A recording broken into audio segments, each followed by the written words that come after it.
Hello, is this on? Hi, everyone. Thank you so much for joining us today. Welcome to the Unscalable panel. Technological tools and platforms are often talked about in terms of scalability, the ability to expand or contract in a smooth and seamless manner. Scalability also insists that the world and all of the diversity of life within it is knowable and, by extension, controllable. But as the technologies of scalability are adjusted, advanced, or otherwise altered, they leave behind ruins, abandoned yet rife for other kinds of living with in places otherwise circumscribed as futureless or valueless by political and economic regimes. So turning their attention to how things hold and fray at multiple scales, we have an amazing panel. From left to right, we have Kanngieser, Brett Story on the screen, Cassandra Troyan, Vienne, and Zoe Samudzi. So each will present their work and then join in conversation to discuss unscalability through makeshift practices, abolition, and commitment, asking what might emerge from technological ruins that refuse to scale. And I will be your moderator today. I'm Mindy Seu. I'm a professor at Rutgers and a critic at Yale and the author of the Cyberfeminism Index. I'm going to introduce each panelist before they give a very brief presentation, some with slides, some without, and then we'll come together for a group discussion followed by a Q&A with all of you. All right.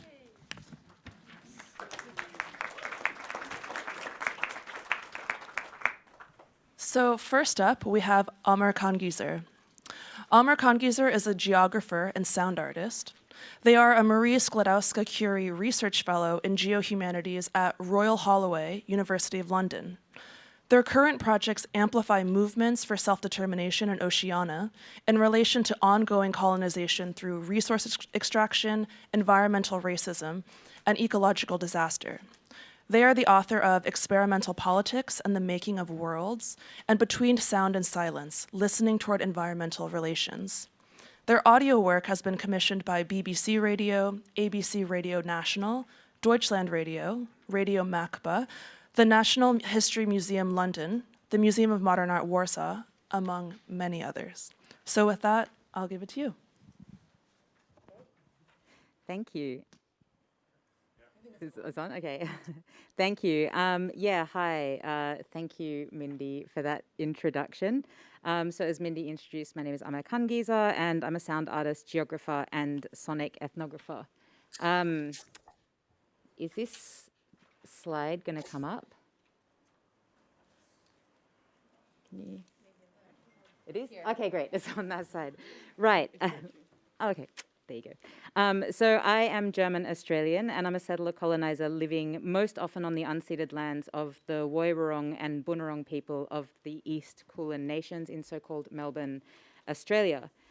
Both Germany and Australia have historical and ongoing imperial and colonial ties to much of the Pacific, and particularly in Germany, this is a history and an ongoing legacy that is very little spoken about. For the past 7 years, I've been working with Pacific people, predominantly Pacific women, queer and transgender artists, organizers and scholars, to amplify movements for self-determination and liberation in the face of resource extraction, environmental racism and ecological disaster. I focus specifically on community-led responses at the intersection of historical and ongoing colonialism and neocolonialism and the impacts of climate crisis. In my work, I ask questions around what is lost in the scaling of community and catastrophe, what is unfamiliar to scale and cannot be contained within certain spatial and temporal structures or mechanisms of scaling. The narratives around the Pacific coming from the so-called economic global north about the Pacific as a front line for ecocide, where the continuing effects of colonialism on the environment are felt in the exacerbation of climate impacts, such as increasingly volatile and frequent cyclones, floodings, droughts, and coral bleaching, are ones that alternate between one-dimensional characterizations of heroes or victims. This ties to what Gurnpool scholar Aileen Morton Robinson identifies as white possession, a mode of rationalization underpinned by, and I quote, the desire to invest in reproducing and reaffirming the nation state's ownership, control, and domination. These proprietary logics of knowledge at play in making everything knowable about the Pacific through Anglo-European ways of ordering, naming, and categorizing the world reduces them to make them perceptible. Stolo philosopher Dylan Robinson says that settler colonial listening positions constitute, and I quote, particular assemblages of unmarked structures of certainty that guide normative perception and may enact epistemic violence. So the work that I do is about undoing or moving away from this certainty. For me, in this work, a recurrent concern is around what falls outside of scale of representability, beyond what Eve Tuck calls damage narratives, to what can be said and what is unsaid by people experiencing these impacts and their responses, around what is not for me, a person who also brings these legacies of structural harm with me to hear, and what is given or gifted to me, and also around what is uncapturable in spoken language itself. Specifically, I grapple with ideas of incommensurability, and there are many different and contested terms around incommensurability, but here I use it specifically to speak of ways of knowing and experiencing worlds that can be incomparable and are necessarily incomparable, so as to care for and protect those in situations where violence sits in and through the joys, cares, struggles, and mundanities of everyday life. So because I predominantly work with sound, much of these kinds of thematics come through my work in experience of stillness and silence. And silence is a threshold to perhaps enter into a conception of how to care for and build relationality across difference and even across contestation. How to care for people and places and processes that do not fall into certain kinds of familiar categorizations or understandings. Kiribati poet and educator Teviariki Terero talks about this process in weaving together pandanus leaves. And for me, there is something very crucial in staying with the durationality that allows for these edges of contestation and difference to reveal themselves. So I want to use the rest of the time that I have to just play a short excerpt from a piece commissioned by Reina Sofia Museum of Contemporary Art. The piece is called In the Eye of the Storm, and it's part of a series of work exploring the ocean as a site of colonial expansion, environmental racism, and global environmental change. So this piece was made in the aftermath of Cyclone Winston, a Category 5 cyclone that devastated Fiji in 2016, and basically comprised of a number of poems written by Fijian poets, artists, and scientists. It was co-produced with Christelle Lavaki, Atueta Rambuka, Amalia Rigsby, and Peter Sibeli. And the section that I'm about to play now was written by and spoken by Amalia Rigsby.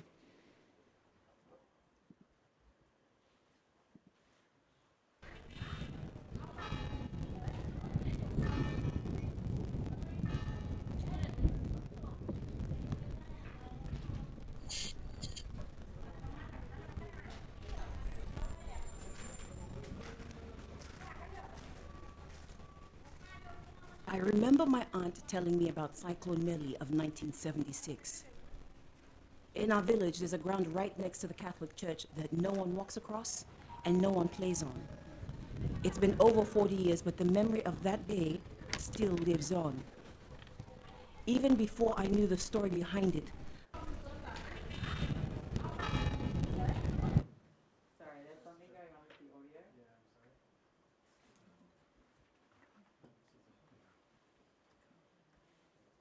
Do you want me to just try to play it off an MP3 player? Can you try disconnecting like the just one? Sure.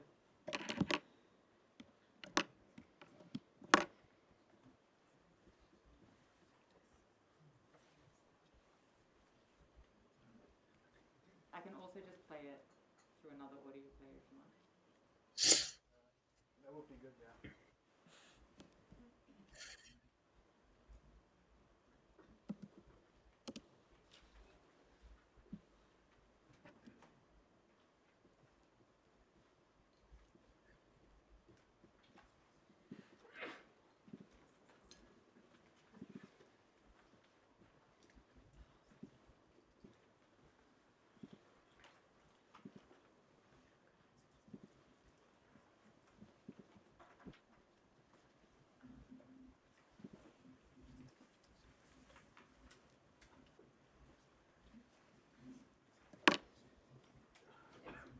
playing now. No? Your output machine should be HDMI. Huh? Your audio output machine should be HDMI. HDMI.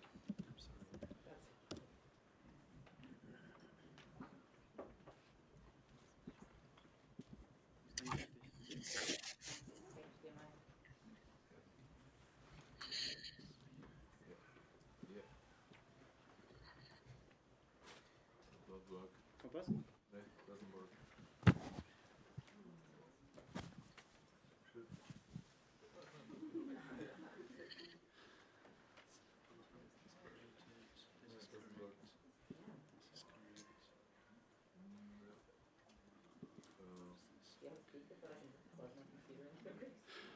HDMI im System. Ja, überall VLC-System.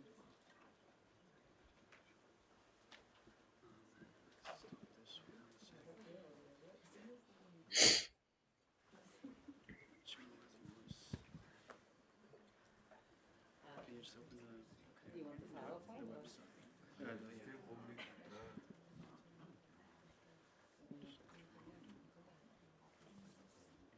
Kommt jetzt was? Nee, Martha? gar nicht. Even this is not working. Aha, im System oben links.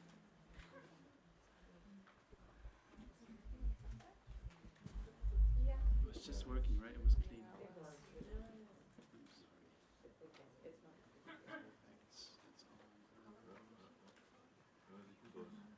Ja, ne?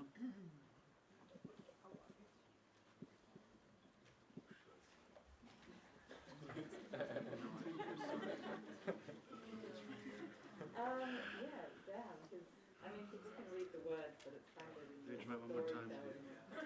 Disconnecting this one. Auf der Bühne nicht bestätigt.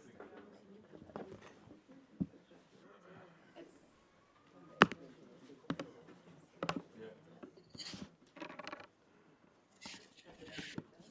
This is a direct input. Yes, this should work now. Let me just check the. I should not say that. Ist da? Ja. Okay. Okay, can you just start the presentation and put it up?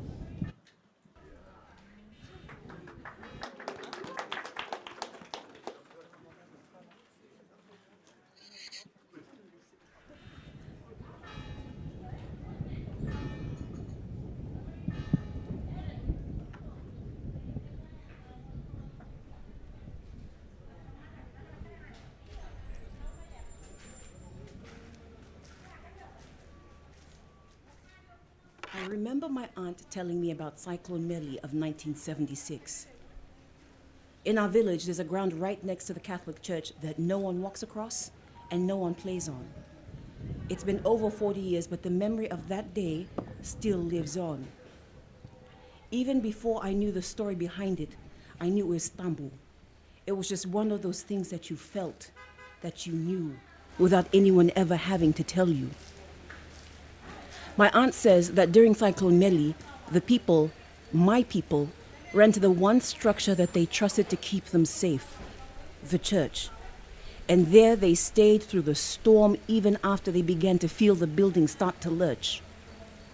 My aunt says that young and old, parents with their children, they were all under that giant roof when it gave way and caved in. My aunt says that thankfully they died where they stood. Under rock, rain, and thunder they lay for a day or two before they could be buried. My aunt says that there were no coffins or mats or special clothes, that husbands cried out when they were not allowed to touch their wives before they were dropped into that church-sized hole. My aunt says it's probably one of the darkest days of our village's history, but I find myself thinking of that story less and less, almost if it's a kindergarten memory.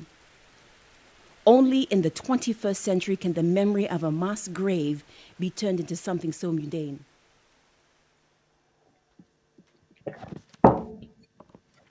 I'll just leave it there because I didn't want to take up any more time. But the full piece is actually online and it goes for around about 20 minutes. And this piece from Amalia goes for probably about 5 minutes or something, the full poem. Thank you, Ame. Your work examines how resource extraction, environmental racism, and ecological disaster in the Pacific exacerbates environmental change. And in observing the queer and trans-led response, especially as your work as a sound artist, how has silence been an approach to finding these different modes of resistance? Um, so I'll begin by speaking to one of the first things that someone said to me when I went there. I was doing an interview with this Fijian Itauke elder, Una Isi Nambombaba, and we were talking about silence because she does a lot of work around silence. She has written kind of, I would say, what is the canonical text about silence and knowledge in Fiji, but is also kind of replicated across various other Pacific islands as well. And we were talking about what it means to be silent or what it means to listen. And she, when she was talking to me, she was talking a lot through different kinds of stories about the importance of silence. But she turned to me and she said, I would say of you, you're good at listening. You know how to be silent, And it's like this elder kind of person. Like it felt like there was a lot of weight in her kind of saying that to me, because there are, in the book she writes about a topology of like multiple, like 7 different kinds of Fijian silence and what all of the different kinds kind of mean. There's very complicated kind of choreography around silence. But, in terms of thinking about silence as an approach to finding resistance, particularly speaking to Cyclone Winston, because Cyclone Winston was the most intense and devastating storm at that time to make landfall in the southern hemisphere. And it decimated Fiji. It really had very long, like there were tens of people that died, like hundreds of people that died. Villages were completely like toppled to the ground. And I don't include any of these images in the things that I show because I don't think that there is much value in rehashing over and over again this kind of trauma porn aspect of natural disasters, well, man-made natural disasters in this kind of way. It had enormous ongoing economic, social, and political effects that lasted for years after Winston actually occurred. In fact, when I was there in 2018, there were still houses and schools that had not been rebuilt. And one of the stories that got told to me with groups that I'm working with and that were talking to me about it was around access to shelters during Cyclone Winston. So in a lot of disaster management, and I'm not sure what it is like in other places, but it's incredibly gendered. So there are disaster shelters for men and women.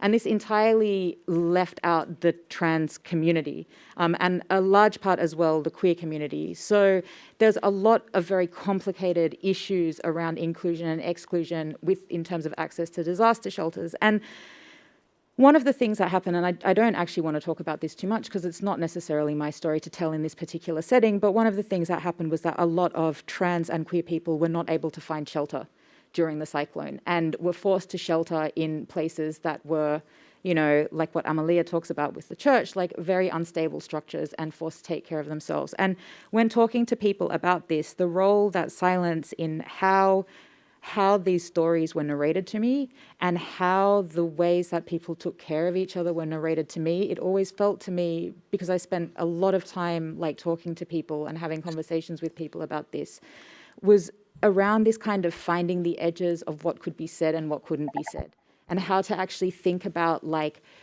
and I don't want to use words like resistance or refusal because it's nothing even like that. It's like, what is mine to know about intense, devastating, incomprehensible disaster that is also at the same time people looking after each other to survive, and it's kind of like falls outside this capacity to really articulate it in any sort of academic or discursive kind of way. It is really about this relationship of where the edges or boundaries of silence kind of lie, what comes into conversation through, size and particular kinds of intonations and the length of gaps between speaking and things like that. So I think that's what I'm really trying to work with as well, is like how to find the contours around what non-verbal articulations are also articulating within themselves, and also to think very deeply around what are things that I'm allowed to know and what are things that out of necessity I am not allowed to know and allowed to share.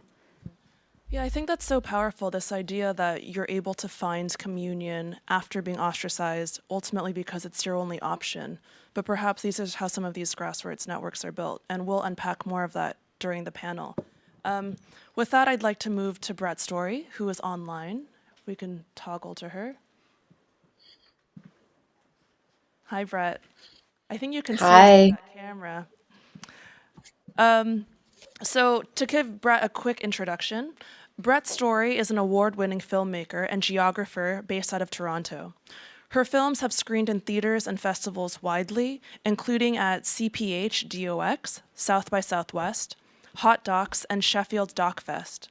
She is the director of the critically acclaimed feature documentaries The Prison in 12 Landscapes and The Hottest August, and author of the book Prison Land.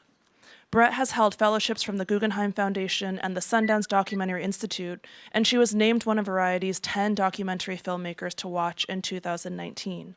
She is currently working on a film following the unionization efforts of workers at an Amazon warehouse in Staten Island, New York, and she is also directing an archival film about John Berger and the cultural Cold War.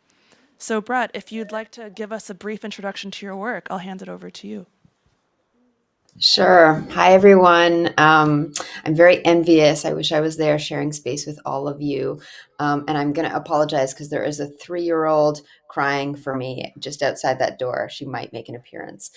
We'll see how this goes. It is really great to be part of this panel and to have this conversation with all of you. So as was said, I'm a primarily feature length nonfiction filmmaker.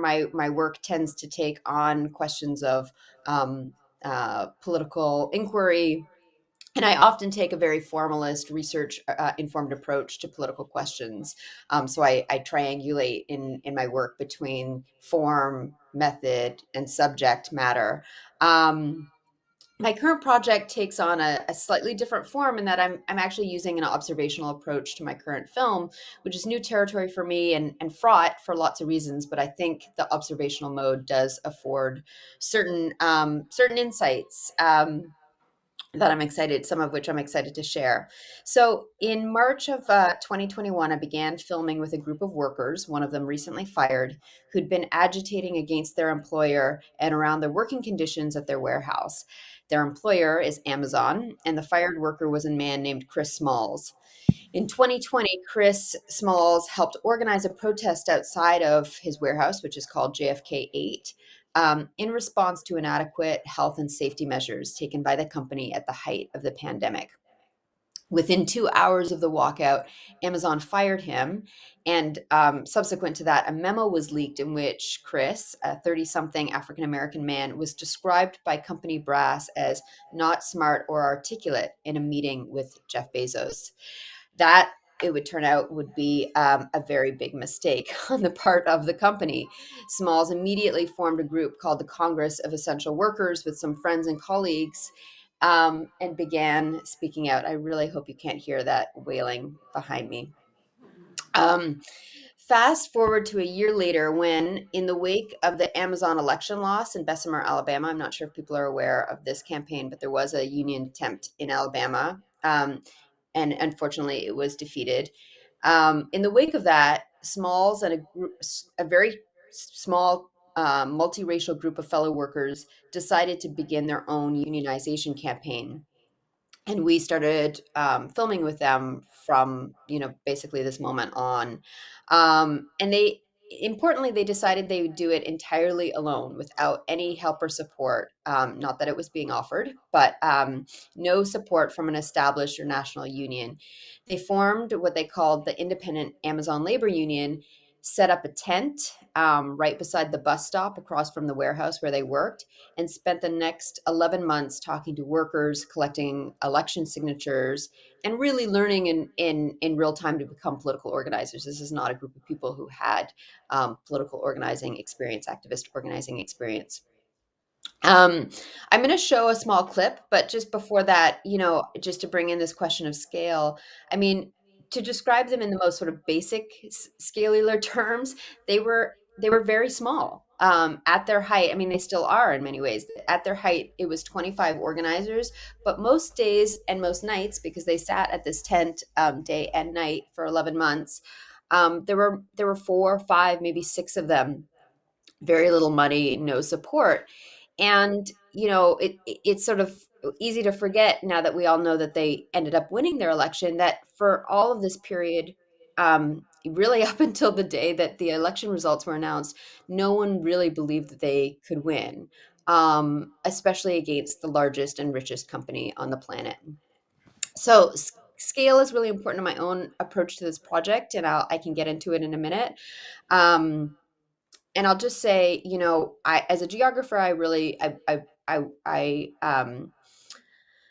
I follow radical geographers in defining scale as materially real frames of social action, right? So, or the geographic organizer and expression of social action. So, this is really useful in that it reminds us that scale is historically mutable and that we're constantly making it and remaking it. So the warehouse is obviously itself one such frame, but so is the break room, so is the tent that they set up, so is the captive audience meeting. And I'm going to show you a clip that's somewhat sensitive. It features one of the organizers, a woman named Natalie, a worker organizer. I'll just ask that people don't take pictures or record this because it is sensitive footage. So we can play the clip, and it's about 2.5 minutes long.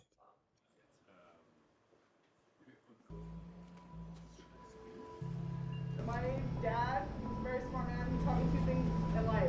He said, never give away your signature, always read the fine print. Second one is nothing in life is for free. So even though somebody could be promising you a lot of stuff or giving out things, just remember that those things come with a price at the end. So, our commitment, again, we like the one-on-one relationship, we like being able to work with you directly, and that speed and efficiency that goes along with that for solving issues and making this the culture that you want within your workplace. So what we're committed to is protecting your rights, listening to you, respecting your opinions, and being open and honest. We have to present you facts, we have to be honest, and if that is not happening at any level, it needs to be escalated. So if in your process path, these promises, these commitments are not being kept, take it up to the next leader. And there's no problem with that. That open door policy, we've already spoken with the senior team here, the GM, the AGM, and they are aligned with that same. And in return, there's a lot of training going on as well with the area managers to make sure that they're aligned with that as well. So it doesn't mean we're perfect, but that's the commitment, that's the expectation, and that's what we're going to continue to work for. All right? So that's the ultimate theme. Remember, your signature is worth something. So protect your signature and do your research. Do your research. So if it's for you, then that's fine. And if it's not for you, then you've done the research to understand why that may be the case. Hi, my name is Natalie. I'm a sort inductor on the ship dock, and I'm actually one of the lead organizers for the Amazon Labor Union. Just to let you know, the leader of the ALU is Chris Smalls. He was fired last April when he went outside and protested because we were not getting PPE inside the factory, even though we were processing it for the rest of the world. Okay, so him and everybody involved in that protest, all of his friends that also worked here, got fired. Okay, so when I say that we put a union out there that is worker-led and is Amazon employees, we have all of you in mind. It's workers protecting workers and standing up for workers. No, and you guys, no. I want to say one more thing. You talk about $1,200. Union busters make $2,000 to $3,000 per day paid by Amazon to sell everybody out.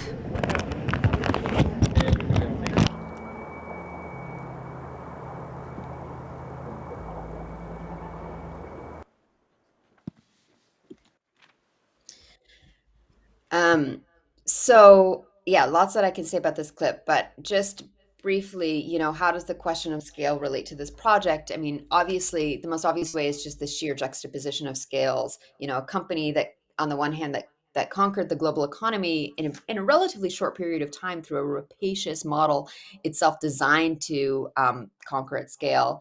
And I'm going to quote here a guy and his friends at a bus stop. This is a direct quote from a union buster that I actually ended up interviewing for this film. I mean, second, through the question, I think that we'll get to of scalability. I mean, the ALU's efforts and victory at JFK 8 won't mean much unless it's a building block for other successful efforts. They still need to win a contract. And to do that, they actually need to be able to offer a sense of viable threat. And but third, and this is I think most important, by taking seriously what Charmaine Chua named in her presentation the other day as organizing with intimacy. And from having had the privilege of working with this group of people for a couple of years, I can say that the ALU has been organizing with intimacy really from the go. And I think that this is what we need to be paying attention to. Um, and in many ways, their smallness, their social proximity to colleagues, their approachability, this is the actual source of their power and the source of the, you know, what they relied on for their ultimate victory. And I'll just just to say one more thing about intimacy. When I think about intimacy, I think about something Lauren Berlant has written, which is that intimacy always involves an aspiration for a narrative about something shared, a story about both oneself and others that will turn out in a particular way. So maybe I'll just leave it there, and we can get back to this in the conversation. Thank you so much, Brett. To my knowledge, the 25 organizers of this Amazon union, it was also some of their first experiences with organizing and unionization. So can you speak to how perhaps this lack of experience was beneficial or hurtful in these initiatives?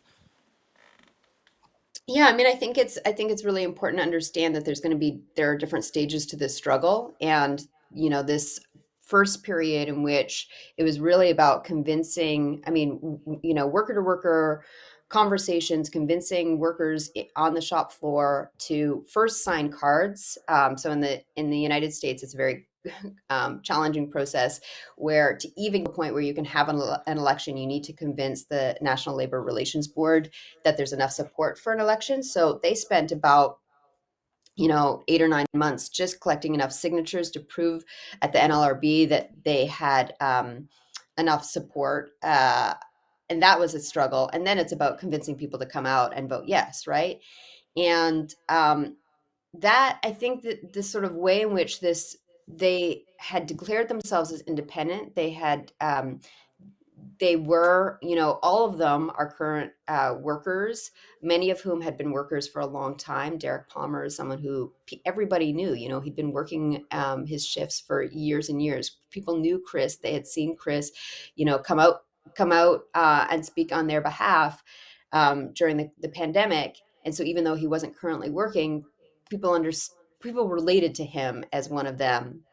And I think, what's for me interesting about this project and important here is that this fight is taking place, you know, 40 some years after Ronald Reagan defeated the traffic air controllers and launched along with Thatcher and global capital what we now describe as neoliberalism. And I think that this is a generation of workers who've grown up entirely in that period in which unions themselves have been in decline, but also the reputation of unions has been in decline. So this is a group of people that don't even necessarily believe in unions. They certainly don't believe in mainstream unions. They have sort of absorbed mainstream narratives of unions being ineffectual, corrupt, so on and so forth. And so there was something actually about them um, at their scale, a sort of intimate scale of like, hey, we're just a bunch of people. We're working alongside you guys, and we're going to form something independent. But we need to have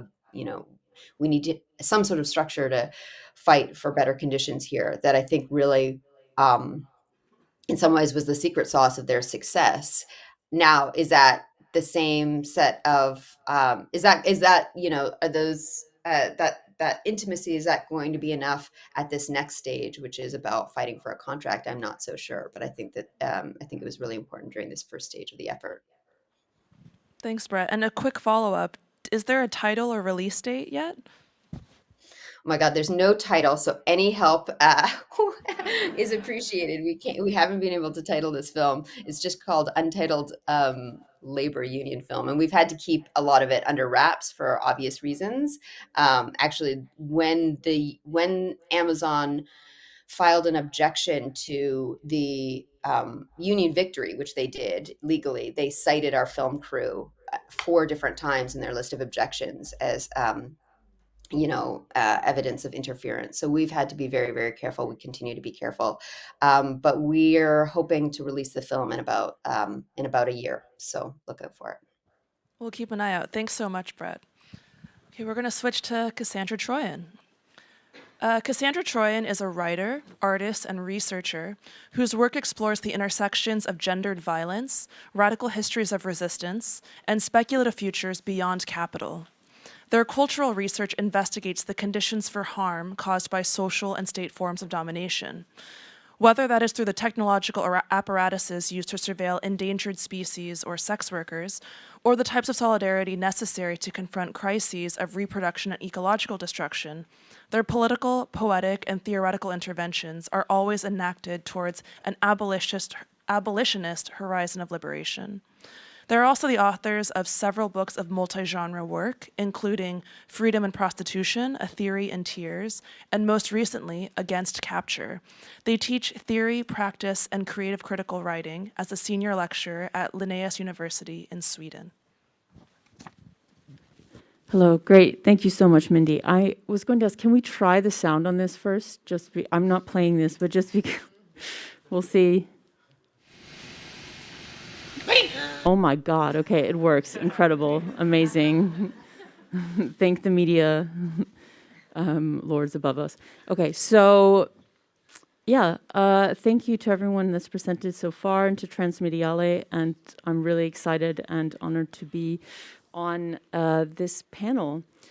And so today I want to read from and across two projects that take up technology and scale through practices of sabotage, trans-species solidarity, and abolition. This work is grounded in over a decade of organizing around prison abolition, sex work, and anti-fascism that I've been a part of in various ways, and seeks to understand how the development of carceral technologies is bound to the lives of non-human animals as subjects, companions, victims, testing grounds. Over the last few years, I've been collaborating with my dear comrade, Helen V. Pritchard, who I believe is probably somewhere, to explore the production of trans-species animacy across the domains of edutainment and policing. Our project, In the Mouth of the Polar Bear, which you can see is sort of existing here, and then a number of different images that also accompany the work as well. That was commissioned by Dun 5 at Foto Colectania in Barcelona. That interrogates the surveillance function of animatronic animals in nature documentaries or the canine capacities of robots designed to be used according to Ghost Robotics for military, industrial, mining, and public safety applications. Through our parafictional scenarios and viral video poems, we investigate how the apparatuses of militaristic, carceral imperialist fantasy might be imploded using the traumatic visual and sonic principles of clickbait against itself. Ultimately, we seek to abolish the category of the species along with the injurious technologies that name, sense, and scan it.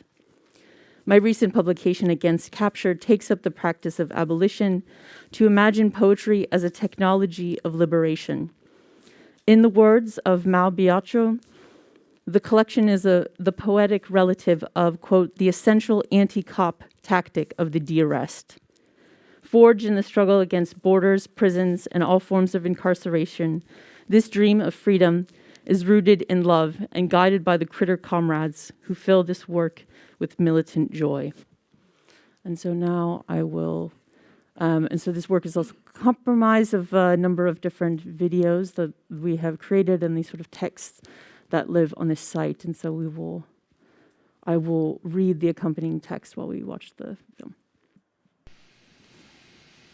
Nurturing a snowball. The eye of the land. Was it right? Sorry. Can you turn it up maybe a little bit? Okay. Nurturing a snowball. The eye of the land rolls along as distraction, deviation, riding a lens, waiting for another egg that already contains the earth to emerge, and with it, solidify the core, the whimper, the gurgle, slow digital clicking, taken away by the waves and drowned at sea, or refused to say goodbye. Unlike the other animatronic figures in BBC's Spy in the Wild, the polar bear spy cams are not actually polar bears. The bear's sheer size and status as the largest carnivorous predator on land makes a robotic rendering of them impossible. Instead, the cameras exist as camouflage elements in their Arctic environment, such as an iceberg, blizzard snowdrift, or snowball. As the quintessential charismatic megafauna, the polar bear's curiosity leads to frequent destruction of the technologies there to surveil them. Curiosity is what captivates humans, although curiosity can also be a best practice of sabotage by testing the supposedly unbreakable structure of these devices of capture. Where does the violence actually reside? In the paws of the destroyer or the colonial eye and hand of the camera maker? We are forced to witness them suffer the brutality of habitat loss, the hunger that brings them into closer contact with humans. To witness this without recourse to action other than sympathy, the only option is for this mode of viewing to be destroyed. The camera eye, zooming in and out, scanning the icy horizons, the gaze switching back and forth from a POV shot to a distant human perspective. Here, the polar bear is a captive even in their natural habitat. Each atmospheric tendency exists as an undead actor, eyes without a face, consuming the landscape. When the lights go out, no camera goes hungry. Rebuild, redesign, this time with better decoys and methods for diversion. The optics of this apparatus leaves the polar bear with few choices. From static to electronic glitches, and finally to black. Only through their mouths can the world expand again. No more tasks, no more games, no more tricks. It's toilating. Everything's a metaphor for everything. Run out of this ponytail headache, discounts on sleep for the nightmare. Even if I sleep a shrimp sleep, my dreams are like that of a whale's. Unruly teenage dolphins passing the puffer, head of wax incorporates the salt. Through buoyancy, you outgrow your invisibility, as curiosity and survival go hands in hand. Hang in there, smash the cam. Thank you so much, Cassandra. So as we've seen, In the Mouth of the Polar Bear investigates how trans-species storytelling can be imploded as a mode for structuring the racist Western imaginary. Can you speak to how we might use trans-species studies and embed it into daily practice? Yeah, I think that I wanted to start maybe by saying like why how I sort of came to this, and I think it was really important that I really see the connection, and it's coming out of these other, sort of abolitionist organizing, that Helen and I, that we were sort of at this multi-species storytelling conference at my university, Linnaeus University, which is of course also named after the grandfather of race biology and classification himself. And to see within this space how it was being, that now non-human animals were basically filling in for and representing the same space that once, would be spoken about in terms of, indigenous or racialized people. And for us really seeing how necessary it is to contend with the historically specific violence within these contexts, but also that we need to actually really think about and critique and ultimately, abolish these categories that will just continue to reproduce various forms of, violence as we continue to use them. And so for us, this practice of, sort of thinking with these forms of animacy and the various kind of speculative fiction and fictioning that we were working with was really influenced a lot by someone such as Leanne Betasamosaki Simpson in her short history of the blockade, where she's looking at anti-colonial Anishinaabe multi-species sort of narrative of a Mick, the giant beaver and relative, and seeing how this relation to the various blockades that were existing at Stoughton and for indigenous self-determination, and looking at the creation of the Beavers Dam and seeing as they're both disrupting the infrastructures of the settler state and using that as a way to have a reassembly of worlds otherwise.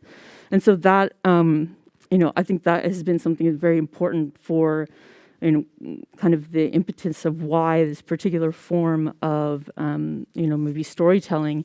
And then, to really also want to engage with it as well. And I think some of the things that you were saying as well, Amar, of like, what is, the way to engage with this? What is our sort of, place? And so we were thinking a lot about the text Accomplices, Not Allies, which is about destroying the ally industrial complex, and specifically like what are the roles of of academics and who are wanting to do these work in various spaces. And something that they sort of say is like, should we desire to merely unlearn oppression or to smash it to fucking pieces and have its very existence gone? An accomplice and academic would seek ways to leverage resources and material support and or betray their institution to further liberation struggles. An intellectual accomplice would strategize with, not for, and not be afraid to pick up a hammer. And so I think that for us, this practice or way of using, this particular framework is really about trying to think about what it means to pick up the hammer and, and in certain ways quite literally in various forms of, mutual aid, or also participating with land-based struggles or resistance where you are, and really coming to it from that, sort of perspective of what, you're doing. And I think that that has also been part of now how, seeing what's happening in Sweden and currently in Sápmi, the indigenous territory of the Sami people who have been undergoing, the sort of colonial violence of the Swedish state for, a millennia now. So I think that, these different points are really important to see that. I wouldn't say that it's a kind of, practice that you can just sort of apply. It really depends upon and working from the place that you are and the sort of struggles or, sort of issues that then are constituted and what is necessary to sort of respond to that. Thank you so much, Cassandra. So up next, we have Vienne Chan. Vienne is an artist and researcher interested in economic justice. In the last few years, she has been especially interested in pension systems and their narratives. She has held a European Media Art Platform residency at M-Cult in Helsinki, a Weizmann Art Museum creative collaboration residency with the Carlson School of Management at the University of Minnesota. Vienne holds an MFA in Public Art and New Artistic Strategies from Bauhaus University, Weimar. She is currently on the editorial board of the peer-reviewed journal Money on the Left and was a research associate at Documenta Institute. Hi, is this working? Yes. So I've been looking at pensions. To the topic of this panel, the scale of pensions is quite invisible, but there are historians who say the capitalism we have today would not have been possible without pension funds. And pensions are so huge because we all pay into them with this somehow underlying promise that all these contributions will at the end somehow help us secure well-being when we get old and frail and can't work anymore. But if we look around us, it doesn't seem to be working out so well. Because, you look around today and the elderly seem to be having a really poor quality of life. And this is expected to get much worse in the future because we're facing an aging population. And governments, in response to this aging population, they've been implementing all sorts of reforms, going from delaying retirement age to changing the way benefits are calculated so you get fewer benefits in return, to doing, investing in child support with the idea that, that will make having children a bit more attractive to counter this aging population trend. And on top of all this, governments have been moving from what is called a pay-go system, pay-as-you-go, which is where the current generation of workers, their contributions actually go towards paying the current generation of pensioners. So a lot of governments have been moving away from this pay-go system towards a private savings model. So this private savings model is incredibly problematic. First of all, they tend to invest in things that are bad for our present well-being and most likely future well-being as well, from things such as not so clean energy to real estate, which drives up our current cost of living. So essentially, we're sacrificing our present for a promise of a future that may or may not materialize. So, you know, this private savings model is quite, you know, what happens with that money is really problematic. But what is also interesting, particularly to this panel, is that proponents of the private savings model are saying, well, you know what, we can use these savings, invest it into the economy so that in the future we'll have a greater national income. And we can use this national income to substitute the human capital that is missing in the aging population. So this is, I mean, I think most of us in this room will agree it is a very problematic argument. It is a financial abstraction of human labor. And in the pension discourse, the problem becomes really sharp because one of the key concerns in pensions is actually care-related expenses. When people get old, there are all sorts of conditions like dementia, Alzheimer's, Parkinson's, arthritis. These things require long-term care, and because we're all expected to live longer, but not necessarily healthier, we're looking at, you know, quite a bit of expenses. And even to this point, especially with things like dementia, it's not just about physical care, it's also emotional care. So technological developments are likely to have very limited benefits in terms of care expenses. And so in this sense, it becomes really clear that financial abstraction is not going to work.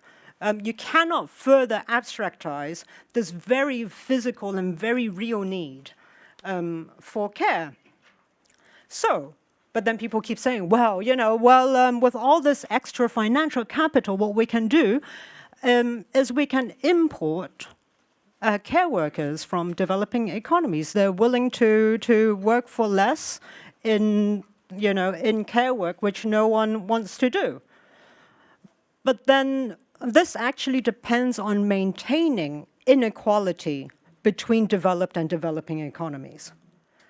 And, you know, okay, no one wants to do care work because the conditions are so bad. So, you know, this might sound really simple, but why not just improve the conditions of care work? So basically, that's my position. You know, that there should be more public.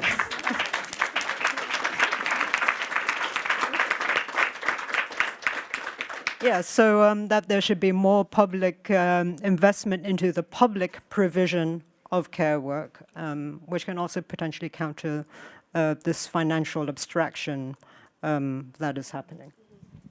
Thanks, Vienne. In our emails, you were describing how your interest in pension funds came to be because no one seemed to understand them. So you were trying to kind of elucidate their systems and also potentials for reform. It does seem like a bit of a catch-22 because in order to rebuild public trust, as you're saying, we have to invest in care provision, but it's difficult to show its potential financial stability without first breaking the existing system. So what are some actionable first steps? Okay, first of all, I'd like to say I think the system is pretty broken.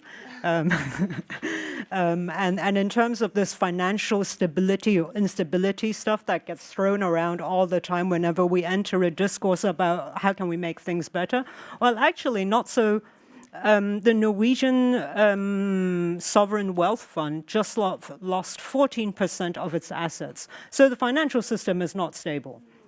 And what I'm proposing is actually not that radical. It's actually not so different from unions fighting for increased wages or government-targeted investments into certain sectors. Usually it's associated with tech, but there's no reason why it couldn't, invest in another sector as well. So a lot of these mechanisms already exist for implementation, for adjusting, and so on.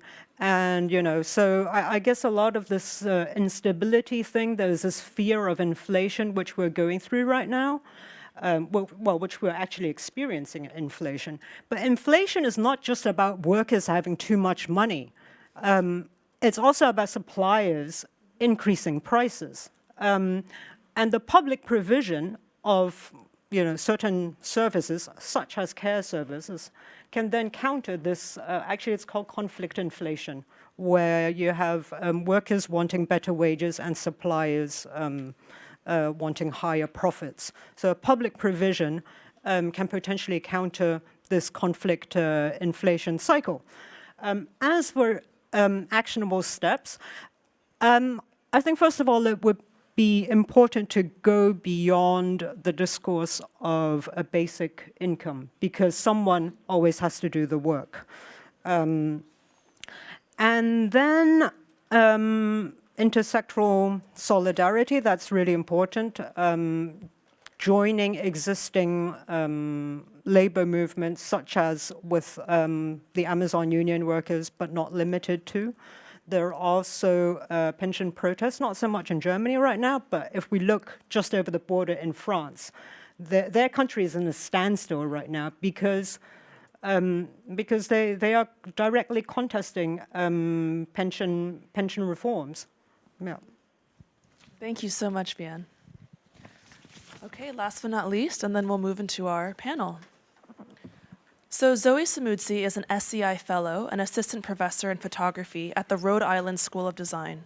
She holds a PhD in Medical Sociology from the University of California, San Francisco, and her research engages genocide and German coloniality, political memory, race-making, and visuality, and the spatialities of race and violence. She is an associate editor at Parapraxis magazine and a writer and critic whose work has appeared in Art Forum, The New Republic, Art in America, The Architectural View, among many others. She is also the co-author of As Black as Resistance, Finding the Conditions for Liberation. Hi, everyone. Really glad to be here. Like Amer, I'm really interested also in the concept of incommensurability in a slightly different direction. Incommensurability, it doesn't just describe a difficulty in translation, but rather an incomparability of conceivable metrics, that contrasted magnitudes are immeasurable, that rivaling theories are incomparable. And in the history of science, incommensurability is associated with paradigm shifts within scientific revolutions. But another conception of incommensurability pertains to the dominance of settler logics that render indigenous socialities ungovernable and unanswerable to Euro-American legal structures. Thus, land could be taken, unhumaned people could be enslaved and killed, entire life worlds could be settled and destroyed. In court, relatively recently, the plaintiffs, which were the Ova, Herero, and Nama peoples and their legal team, drew upon historical convention as a means of translating their experiential knowledge as descendants of genocide survivors and historiographies into sufficiently legible and evidentiary grammars of legal speak. The brief in part read, quote, Germany's logic was that, as the Ova, Herero, and Nama faced extinction by genocide, samples of these two people must be preserved for science and for posterity. These takings were thus the souveniring of genocide, and so a continuation of the same, which makes the American Museum of Natural History as much a locus of Germany's crime as the Shark Island concentration camp itself. The nature of the taking of human remains is also reflected by its methods. Here, for example, forcing women prisoners to remove the flesh from boiled heads of their own kin, Germany sought to cause maximal loss, extract all profits from its slaves down to their skulls, and reinforce white supremacy through dehumanization. By taking these skulls, Germany's message was not only that Herero and Nama lives did not matter, but that they were not really human lives at all. This conception of incommensurability, endures in the incompatible registers between indigenous people and international law in the aftermath of this genocide. An indigenous African metaphysics in which the urgency of repatriating and properly ancestralizing human remains and the ontological wound of the absence of those ancestors cannot be conceived as a legally or politically viable explanation that would compel Germany to return these skulls and precious artifacts. Instead, their means of engaging the German state demands a commensurable grammar of 1, international customary law and legal principles governing the modern world at the time of German colonization, and its genocide of over Herero, Nama, Damara, and San peoples from 1904 to 1908. And secondly, an articulation of responsibility for financial reparations that coheres to an ethno-mathematical calculation of enumerating responsibility based on Germany's belief of what is owed rather than how the affected communities conceive of this loss. Sam Chaiseb, a member of the Nama Genocide Technical Committee, reiterated the illegitimacy of the bilateral agreement between the Namibian and German governments, rooted in just this performance of financial settlement. But with regards to this recognition, he stated, acknowledgement is not just Germany saying they acknowledge. What are they acknowledging? What does Germany acknowledge as genocide? And what would Germans say their government is apologizing for?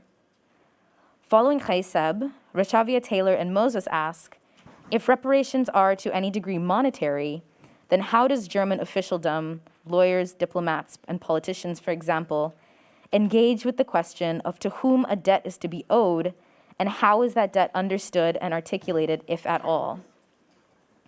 Chaiseb expands the bounds of apology beyond the perverse calculations of capitalist recompense and into the need to redress landlessness and dispossession by the Namibian state and the descendants of German ancestors, as well as the German government, in no small part so that ancestral lands can be reclaimed and ancestors can finally die properly.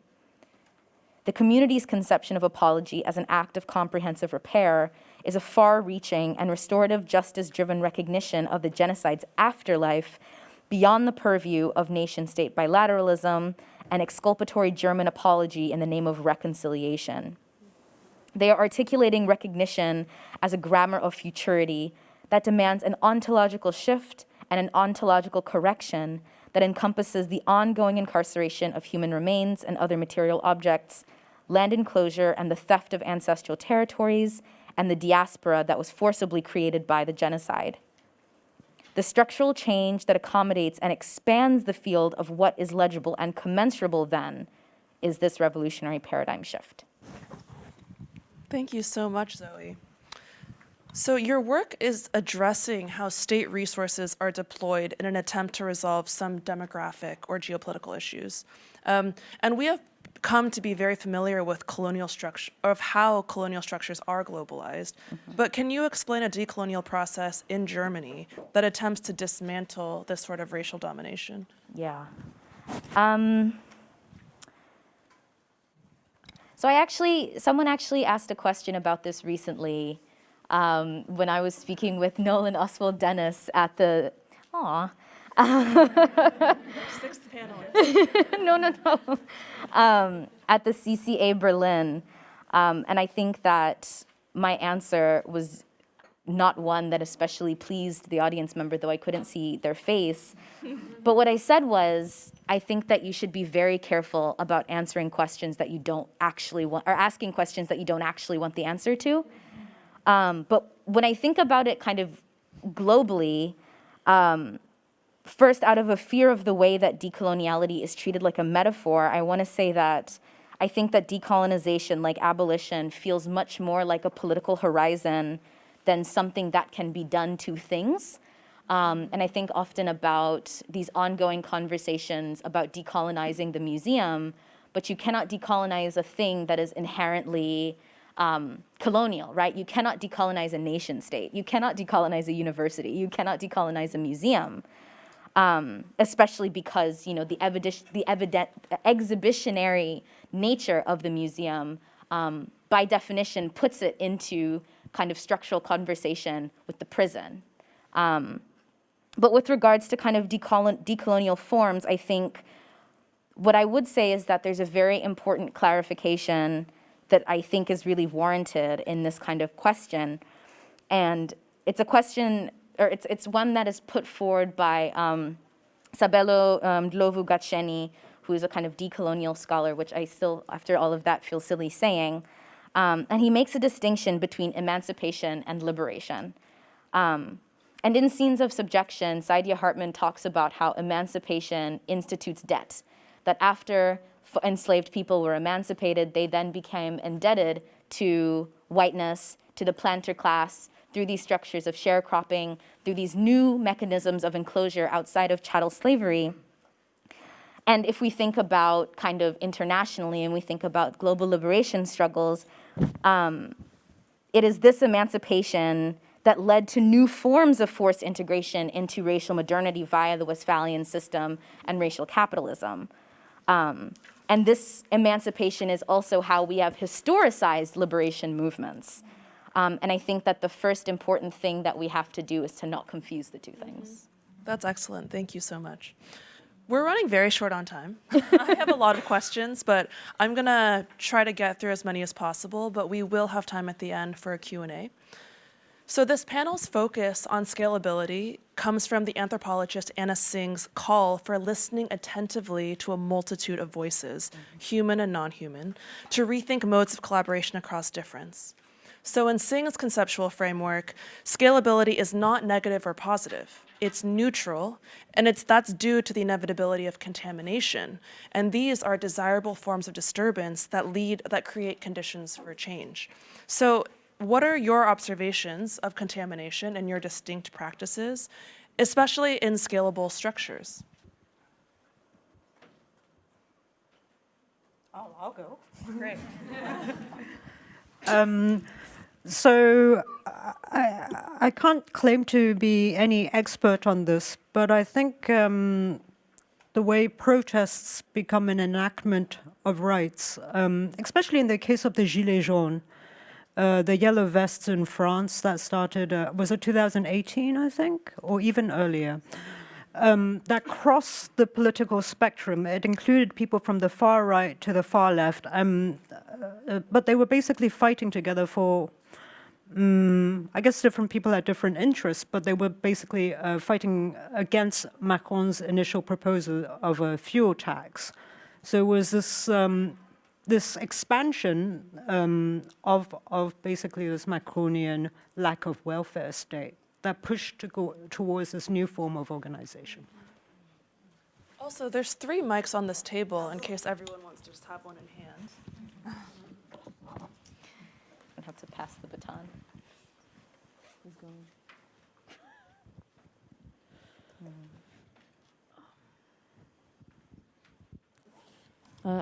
I can try to say something. Is this okay? You can hear me. Yeah, I was thinking about this, and yeah, I think something particularly about contamination. Like if we want to think about, for example, what within sort of carceral environments of capture, containment. If we want to think of the zoo, for example, and I think that Zoe, your mentioning of the museum as a form of a prison, like I think that the zoo historically is also very much within that lineage, and today is being used in often the sort of trial of particular technologies or forms of surveillance that are then also used on humans as well. But I think that often that sites, these particular spaces become produced or justified according to, maybe this idea of contamination or destruction of natural habitats, and that it's being done, to sort of preserve, that zoos are then there as like a site of research or rehabilitation in a conservation practice. And so I think it's really important to see that, that maybe forcing this contamination can produce, or, and how it produces particular forms of disturbances for potential positive forms of change. But I think we have to be very, very careful about that because of the opportunistic ways it's been used by, capital to actually produce more forms of, violence within that.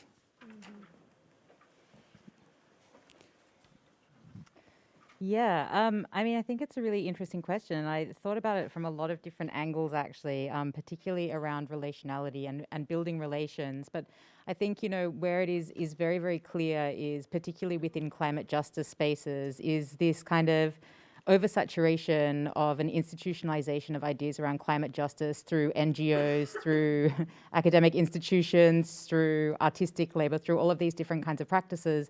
And I suppose, what I see very much is the kind of re-adoption, or I suppose perhaps even, I'm trying to think of the exact right word to use. It'll come to me at some other point. But the way in which grassroots organizations then kind of reappropriate their initial appropriation and capture into NGOs and those kinds of forms to form their own grassroots collectives and organizing, and to basically be able to utilize funds and to be able to redistribute funds in particular kinds of ways, while also conducting organizing that falls underneath the parameters of what is already captured within those kinds of structures. And so I think that kind of continuous relationality there between a particular narrative and a particular kind of form that, institutions around climate justice and climate justice organizing try to overlay onto, particularly in the Pacific, Indigenous Pacific peoples' experiences around organizing for their own kind of environmental and ecological sustainability is one kind of way that I could see that. Great, thank you, Ame. Brett? Well, yeah, I wonder how Brett's able to chime in. If you have any thoughts, please feel free.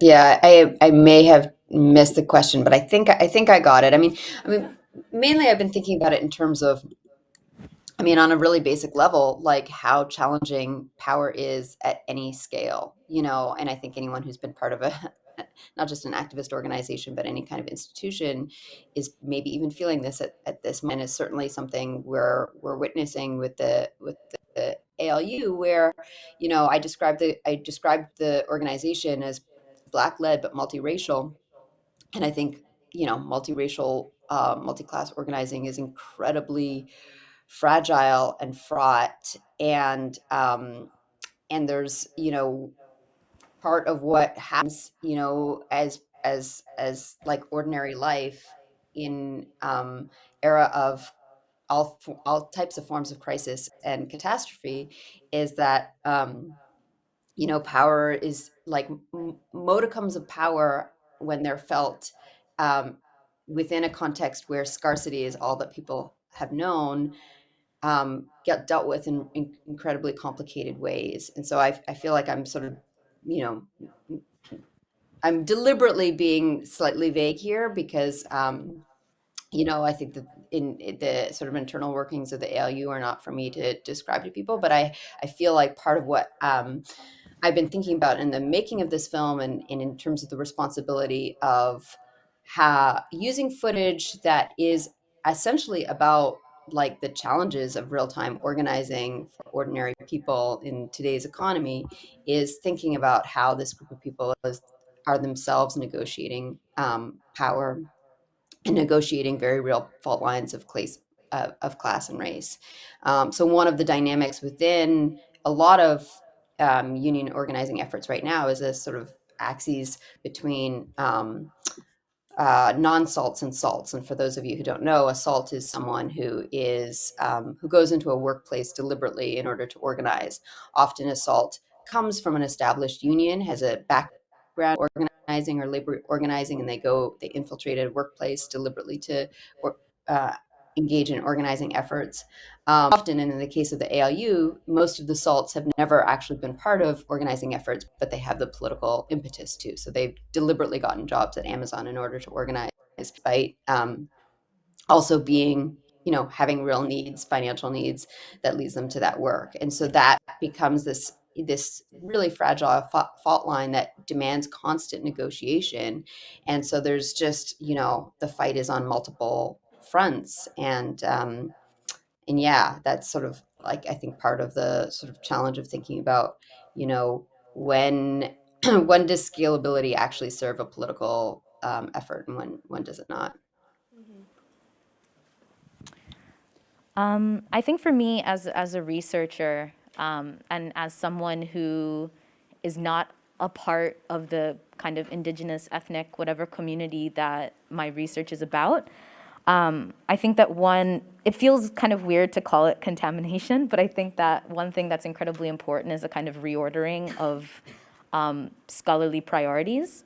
I think that the reason that we as academics go into minoritized or otherwise marginalized, excluded communities is because they have a knowledge that we don't have, and yet we take it upon ourselves to kind of communicate and to translate things that are obvious and known to people who are not us, and then to kind of retool it and present it and legitimize it in a space where knowledge is then enclosed and prevented from bleeding out. And I'm thinking about what Cassandra said about what is, I'm going to butcher this attempt to paraphrase, but what is your relation to power? Are you in there to collect these resources, or are you in there to kind of to smash the infrastructure? And I think in this case, are you there to appropriate knowledge that has existed long before you were born, or are you there to kind of attempt to excise resources from the institution and do whatever you can in service of,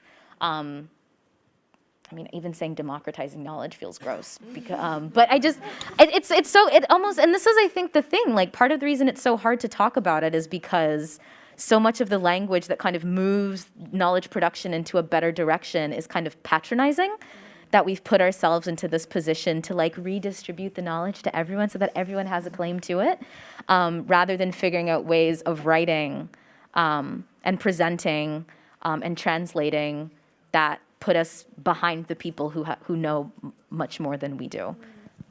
Well, and I think, Zoe, as you noted, terms like contamination or infiltration or marginalized is extremely relative. It's about a positioning of one group against another group or a larger system.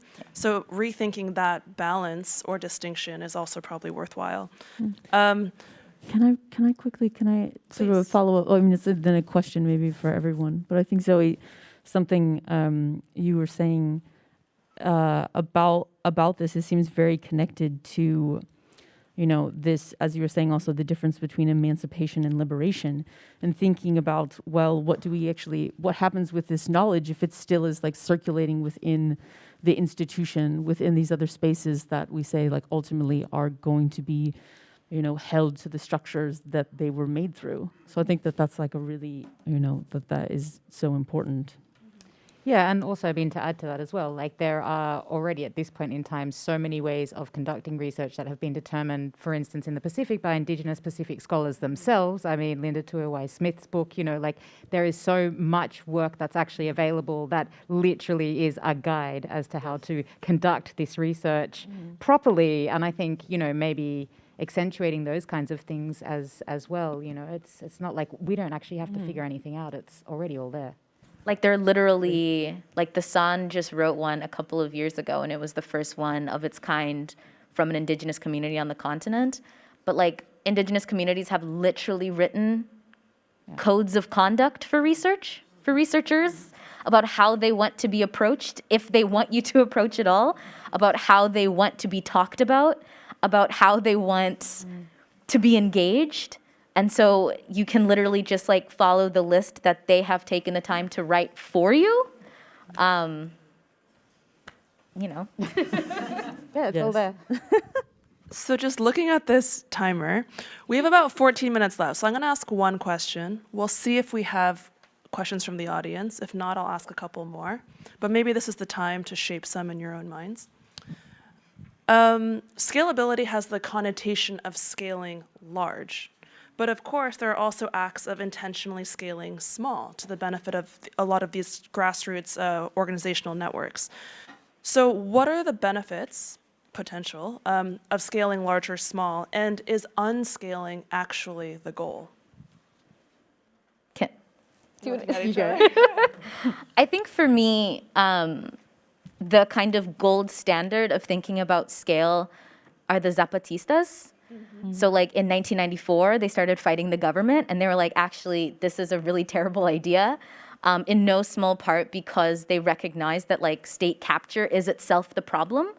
And so instead what they created was this like phenomenal model of autonomous collective sociality that has become maybe not a model for everyone, but remains an incredibly like exemplary example of what it means to do internationalist work, of what it means to create these horizontal programs and societies. And it is always kind of in that vein that I think about mutual aid. And I think about mutual aid projects as not trying to necessarily replace the state, because, for example, I would be really afraid to leave insulin production in the hands of anarchists. But what does feel exciting about the potential of mutual aid is that through these kinds of targeted and specific projects, and through the kind of cultivation of sustainable networks of care that aren't just about reacting to a particular moment of crisis, you can progressively begin to demonstrate that like there are these particular ways in which we do not have to become dependent upon the state and upon these states that have absolutely no interest in providing for citizens. And so I think that combination, Zapatistas at a slightly larger scale, these mutual aid kind of networks and projects on a slightly smaller one. Yeah, and I think actually also to add to that in quite a nice complementary way is what Zoe talks about as in terms of kin studies. And she talks about like creating these kind of hyper-local, like ethnographic relationships to actually be able to understand the very specific kinds of conditions that people are dealing with in terms of climate crisis and environmental change that counteract the kind of dominance of case studies, which is this very abstracted kind of universalizing approach, and Kim Tolber talks about being in good relation. There are so many scholars that talk about this necessity of relationality. And, maybe that's also like what Charmaine was talking about in terms of intimacy and organizing as well, to bring it back around to that again, but to really kind of foreground in this relationality, which is also absolutely essential to what Zoe is talking about in terms of mutual aid networks. And also as well, like relationality and care across difference, and not having respectability or recognition or visibility being the basis, or even, recognizability, being able to recognize something as similar to yourself being the basis for extending care and for building good relation. And so to kind of really shift that kind of narrative around of like, that really kind of makes us need to, makes us, all of these things are problems, but like that kind of grounds this way that we can relate to things because it becomes visible to us or recognizable to us, but say, no, I will extend care regardless.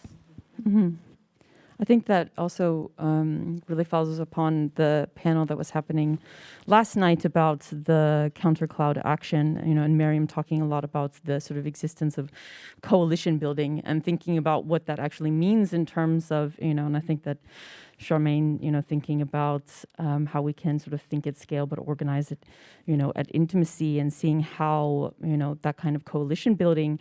And I think fundamentally, like, the Zapatistas, all these things is really dependent upon, building solidarity and alliances and trying to really work through these particular, differences, that exist within those spaces. And I think, we can see as well, like in the United States, that mutual aid, is absolutely essential, but we've also seen the ways in which the state actually uses it to its benefit, because people have become so efficient at mutual aid that FEMA is sort of like, no, you're doing much better. We'll give you some of these money, anarchist, organizations.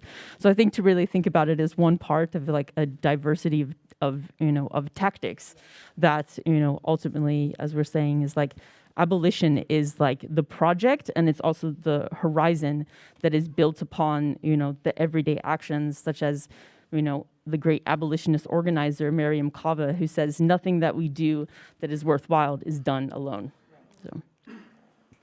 To add to this, I think it's really quite interesting, your example of insulin, to think approach this from the perspective of healthcare and hospitals. In a way, you do want some sort of scalability in terms of knowability, because if my doctor falls sick tomorrow, I would still like to receive healthcare, So you don't want to be, you need some of that knowability.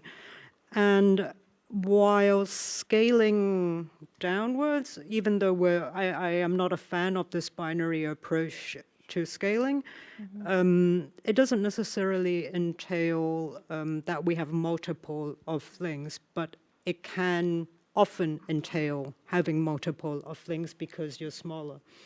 And in terms of the healthcare system, or specifically the health insurance system, that doesn't work. In Germany, there's a public and private health insurance. I mean, it's sort of working, but it's really not. It's really hard to get an appointment with a specialist, for example. But if you have private healthcare, it's much easier. So by creating multiple smaller scales, you actually end up damaging the larger social welfare system that should have been in place. Maybe I'll just jump in very quickly and say, yeah, I mean, I think that I'm somewhat agnostic on this question of scale, but also, agree that that actually, like, it's actually a sort of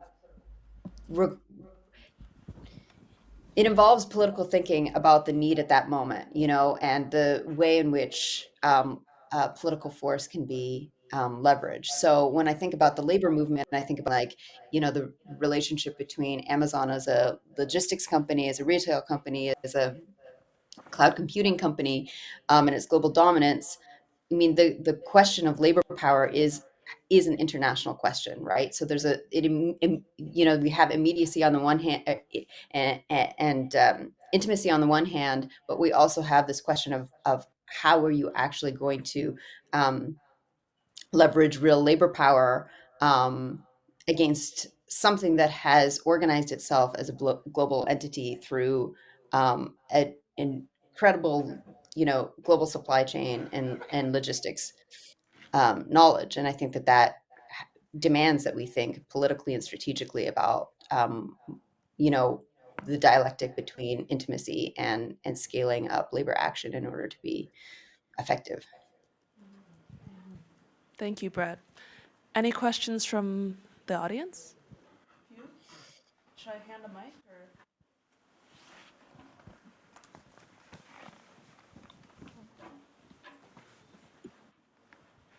Thank you for such a fantastic panel. I have a question that's, I guess, specifically for Brett, but it might, I think, also relate to some of the other practices that we've heard from. I'm really interested, Brett, to understand and hear a bit more from you, I guess, around the potential possibilities and the way in which the organising practices that you're looking at in the work are able to really address the conditions that are causing the problems, in terms of, like, the kind of scale of cloud infrastructures, that kind of withdrawal of labour through those kind of striking practices. In what ways is it able to address the conditions that are causing the problems? And I guess I'd also be really interested to hear from you if there's ways in which it's also not able to address them. Yeah, I think that we're seeing some diversity of tactics play out. I mean, the ALU is one organization. I know Charmaine has written a lot and works a lot with Amazonians United, who's actually decided as an organization not to attempt union formation, but rather do shop floor organizing and engage in a series of actions. And I think, it's a sort of trite thing to say, but these diversity of tactics are necessary, and they're going to be necessary across sectors as well, right? I mean, what goes on within under the umbrella of Amazon is indivisible from what's going on, in terms of, like, thinking about, other big tech companies, but also military work and so on. At this point, I think what part of what's been interesting to witness about the ALU's organizing efforts is that the grievances that you most hear among, at least that I've heard among Amazon workers that I've worked with, are not traditional bread and butter issues, although those are, of course, also present, right? But they have a lot to do with the sort of alienation effect of how this company operates. And part of what the ALU had to offer as a sort of first gambit was, again, this word will come up over and over again, intimacy in the sense that, and recognition in the sense that, you know, people they don't just not like not getting long breaks. They don't just not like having to work long hours, but they don't like not having a person to call when their child is sick and they can't come into work that day. They don't like being fired over an app or being reprimanded over an app. And so there's a kind of the ways in which Amazon has actually operationalized its scalular dominance are also the seeds for political unrest. And I think that the ALU as an organization has recognized that because they are workers, and they're offering, they're offering their own kinds of mutual aid. Actually, like, part of what's really interesting is that, people were bringing in PPE for each other, calling each other when they were sick, looking out for each other, in contrast to the way in which the company was running things. And so there's a kind of I don't know if I would call that strategy. That was just sort of like how people knew how to relate to each other, and people experienced that, and then were offered a narrative for how that was also political and could be politically mobilized if they belonged to a union, and responded to that. The ALU has, um, not engaged in wide scale actions, and I think it's.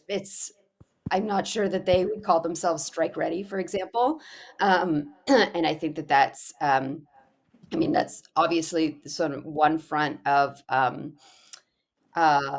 labor action, necessary to even like being able to go to the bargaining table and win concessions. But you're right, precisely because of how, the ways in which Amazon makes money. It's not even really making profits from its retail enterprise. It's really making profits through, web computing that demands bringing a whole other sort of sectors of workers and citizens into political struggle. And I think that that's precisely what needs to be built. Thank you for your question. I do see a couple hands raised, but we only have a minute left, so I'm gonna look to the team to see if, nope, okay, sorry. But maybe come over to the group after we end. Thank you to everyone for attending. Thank you to our panelists, and see you around at Transmedia LA. Thanks.